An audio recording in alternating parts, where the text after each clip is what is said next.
Baik para Tribuners yang dimuliakan Allah Subhanahu wa taala, di sini muncul sebuah pertanyaan dari Tribuners ya, bagaimana untuk mengetahui ciri-ciri malam Lailatul Qadar? Nah, ada ciri fisik yang disebutkan oleh Nabi Shallallahu alaihi wasallam dalam sebuah hadis ya.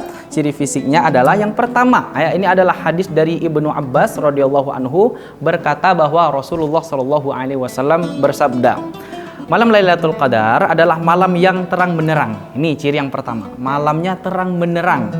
Yang kedua adalah tidak terlalu panas dan tidak terlalu dingin. Jadi udaranya tidak terlalu panas dan juga tidak terlalu dingin. Serta ciri yang ketiga, ciri fisik yang ketiga adalah ketika pagi hari itu matahari terbit dengan keadaan lemah ya. Kadang ada beberapa hadis yang mengatakan bahwa ya, ketika pagi hari itu agak sedikit hujan gerimis. Itu ciri-ciri fisik dari malam Lailatul Qadar. Nah, ciri yang selanjutnya ya, ciri dari malam Lailatul Qadar adalah ketika melaksanakan ibadah pada malam itu akan terasa sangat nikmat ya.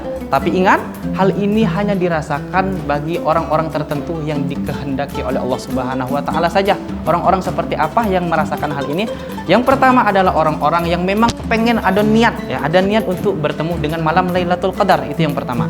Serta yang kedua adalah orang yang memang sudah terbiasa melaksanakan sholat malam di malam hari ketika bulan Ramadan.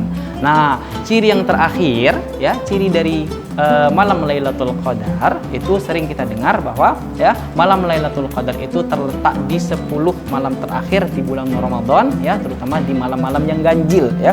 Malam 10 malam yang ganjil itu malam ke-21, 23, 25, 27 dan 29 ya. Nah, bagaimana Ustadz kalau misalnya kita kepengen ketemu dengan malam Lailatul Qadar? Maka yang harus kita lakukan adalah hendaknya melakukan sholat malam di setiap malam ya. Mudah-mudahan dengan adanya kesungguhan tersebut dan niat yang lurus dari kita untuk bertemu dengan malam Lailatul Qadar, Allah Subhanahu wa taala mempermudahkan kita untuk bertemu dengan malam Lailatul Qadar. Wallahu a'lam bishawab. Terima kasih.